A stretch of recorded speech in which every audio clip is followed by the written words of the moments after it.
Assalamualaikum warahmatullahi wabarakatuh. Kami dari kelompok 10 akan menjelaskan materi tentang institusi Hizbah atau lembaga pengawas pasar. Di sini saya akan memperkenalkan rekan saya. Yang pertama Rida Nisa Ulhanifah, yang kedua saya Nadila Kurnia Agustin, yang ketiga Muhammad Faiz Zainul Muntoha, dan yang keempat adalah Muhammad Miftahuddin. Adapun materi yang akan kami jelaskan adalah: pertama, pengertian institusi Hizbah; yang kedua, sejarah institusi Hizbah; yang ketiga, tujuan institusi Hizbah; yang keempat, tugas institusi Hizbah; yang kelima, fungsi institusi Hizbah; yang terakhir adalah peran muhtasib dalam institusi Hizbah. Pertama, di sini saya akan menjelaskan pengertian institusi Hizbah. Secara etimologi, hizbah adalah kata masdar dari kata dasar hisab yang berarti menghitung atau mengira. Menurut Ibnu Taimiyah, hisab itu sendiri diartikan sebagai lembaga yang berfungsi untuk menegakkan amar ma'ruf nahi munkar dan bukan merupakan umara atau penguasa. Sedangkan menurut Al-Mawardi, hizbah didefinisikan sebagai lembaga yang berfungsi untuk menjalankan amar ma'ruf nahi munkar. Al-Hizbah itu sendiri diartikan sebagai lembaga yang berfungsi untuk menangani perkara-perkara yang berkaitan dengan amar ma'ruf nahi munkar. Sedangkan menurut Ibnu Khaldun, Hizbah diartikan sebagai institusi keagamaan yang merupakan bagian dari amar ma'ruf nahi munkar yang merupakan kewajiban dari seorang muslim. Dalam deskripsi yang lebih spesifik lagi disampaikan oleh Rafiq Yunus Al-Misri. Beliau berpendapat bahwa hizbah adalah lembaga yang bertugas untuk mengawasi pasar dan tindakan yang dilakukan oleh masyarakatnya. Dalam kamus Al-Hadi ila Lughah Al-Arab, di situ dijelaskan bahwa hizbah adalah tugas yang dilakukan oleh negara untuk memastikan bahwa rakyat telah melakukan perintah yang telah sesuai atau belum, terus melakukan larangan-larangan syara seperti takaran dan timbangannya. Apakah takaran dan timbangannya itu sudah sesuai atau belum, dan mengawasi jalannya jual beli supaya terhindar dari tindakan penipuan maupun tindakan kejahatan yang dapat merugikan lainnya. Orang yang bertugas untuk menangani hal tersebut dinamakan mustasib. Sejarahnya, institusi hizbah tetap bertahan sepanjang zaman. Sampai sekitar awal abad ke-18, selama ini dinasti Mamluk, institusi hizbah ini memegang peranan yang sangat penting dalam aspek ekonomi negaranya. Pada masa ini diangkat 4 orang muhtasib, yakni di Kairo, Fustat, Mesir Hilir, dan Alexandria. Setiap muhtasib bertanggung jawab atas seluruh kegiatan pasar yang ada di wilayah yuridiksinya. Tercatat dalam sejarah pada dinasti Mamluk Bahri terjadi 30 pengangkatan muhtasib antara 1265 sampai 1382 Masehi. Sedangkan pada masa dinasti Mamluk Burji terjadi 155 kali pengangkatan muhtasib antara 1385 sampai 1517 Masehi.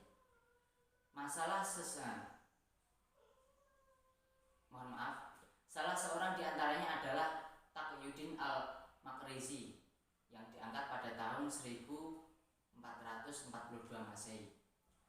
Di Mesir, sistem ini bertahan sampai masa pemerintahan Muhammad Ali pada tahun 1805 sampai 1849 Masehi. Terakhir, Al-Hizbah masih berjalan dengan baik sampai hancurnya kerajaan Turki Utsmani. Kemudian, negara Islam yang masih melestarikan institusi hizbah ini adalah Arab Saudi yang diterapkan berdasarkan 3 September 1396 Hijriah. Di Maroko, lembaga ini masih dikemukakan sampai awal abad ke-20 yang ditetapkan berdasarkan Undang-Undang Nomor 20/82 tanggal 21 Juni 1982 Masehi. Baik, saya di sini Rida Nisa Aulanifah akan melanjutkan materi selanjutnya, yakni tentang fungsi dari institusi hizbah. Fungsi dari institusi hizbah ini yang pertama adalah menyiapkan lingkungan sosial yang condong pada kebajikan dengan terus-menerus mendukung standarisasi moral yang tinggi dan tidak mentoleransi tindakan amoral. Yang kedua, menyiapkan manusia agar condong pada kebajikan yang berkaitan dengan kegiatannya dan berusaha untuk berguna bagi lingkungan sosial. Yang ketiga, membangun kesepakatan sosial agar tidak terjadi kejahatan pada prinsip. Maksudnya adalah ada kesepakatan sosial di antara masyarakat sehingga kesepakatan tersebut bisa dijalankan antar masyarakat dan diharapkan prinsip-prinsip tersebut tidak dilanggar.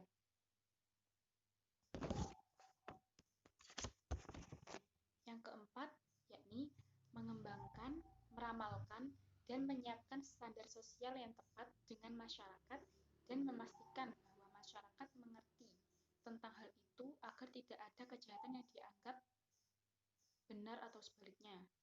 Yang kelima, menjaga agar azab Allah tidak turun ke masyarakat dan tidak adanya korupsi, mencegah korupsi.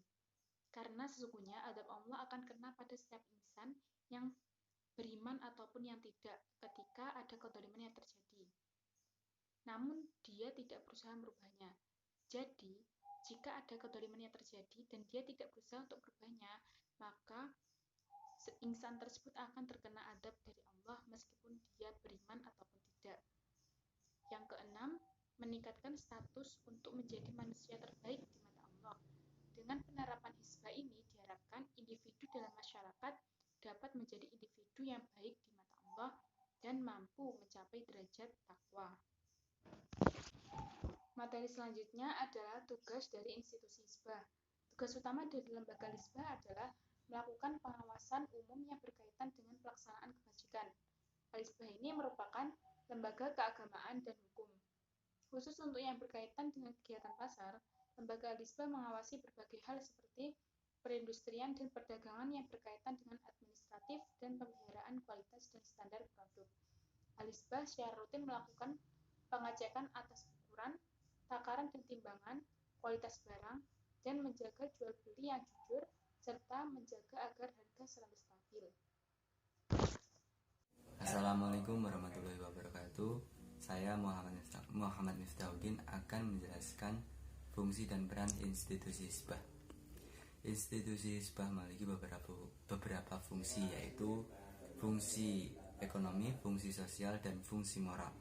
Fungsi ekonomi, hizbah adalah sebuah institusi ekonomi yang berfungsi melakukan pengawasan terhadap kegiatan ekonomi di pasar dan juga berfungsi meningkatkan produktivitas dan pendapatan. Secara khusus, Ibnu Taimiyah menjelaskan beberapa fungsi hizbah, yaitu memastikan tercukupinya kebutuhan pokok, yaitu dengan cara al-hizbah itu mengecek kebutuhan pokok di pasar setiap hari. B. Pengawasan terhadap produk dalam industri. Al-hizbah, tugas utama al-hizbah yaitu mengecek standarisasi produk. C. Pengawasan terhadap jasa. Al-hizbah mempunyai kewenangan dalam mengecek dokter ahli bedah apakah sudah melaksanakan tugasnya dengan baik atau belum. Do. Pengawasan atas perdagangan. Mustasib mengawasi pasar secara umum. yaitu mengawasi timbangan, mengawasi ukuran, dan menjamin seorang pedagang dan agennya tidak melakukan kecurangan terhadap konsumen. 2. Fungsi sosial.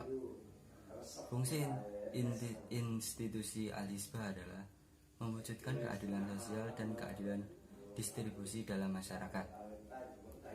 Lewat tugasnya memberikan informasi kepada para pedagang dan konsumen, memberikan kesempatan yang sama kepada semua orang, dan menghilangkan penguasaan sepihak terhadap jalur produksi dan distribusi pasar, kemudian menghilangkan distorsi pasar dan melakukan intervensi pasar dalam keadaan tertentu sehingga dapat memperkecil ketimpangan distribusi pasar dengan menciptakan harga yang adil. B. Fungsi moral. Institusi Hizbah adalah lembaga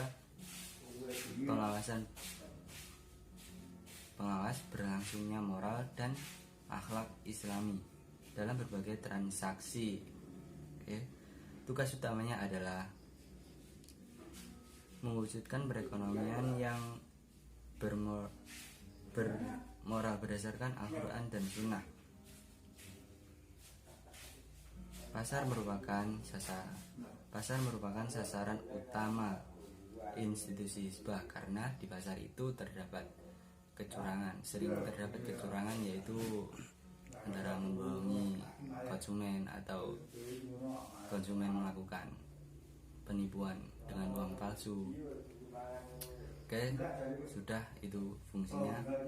Sekarang peran mustasib dan dalam institusi Hizbah ada 3 peran mustasib, yaitu mustasib sebagai pengawas pasar adalah memberantas segala bentuk penipuan. Lebih luasnya yaitu memberantas segala kegiatan atau kegiatan kalau itu merusak mekanisme pasar. 2. Muhtasib harus mempunyai jadwal dalam menyidak pasar, yaitu mengukur timbangan dan alat ukur, menyidak secara umum lah,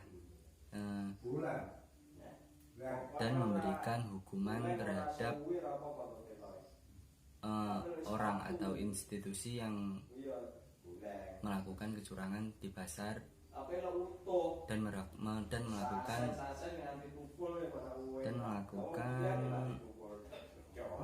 mengganggu mekanisme pasar. 3. Peran utama mustasib adalah menentukan harga. Dalam Islam ada beberapa ulama yang setuju dan tidak dalam harus menentukan harga pasar ini, tetapi sebagian besar ulama menyetujuinya dikarenakan harus ada yang menentukan biar tidak rancau, dan dengan syarat bagi semua pihak, dengan syarat adanya keadilan bagi semua pihak dan penetapan harga yang tidak terlalu tinggi. Demikian penjelasan dari kelompok kami. Terima kasih atas perhatiannya. Apabila ada kurang lebihnya kami mohon maaf. Wassalamualaikum warahmatullahi wabarakatuh.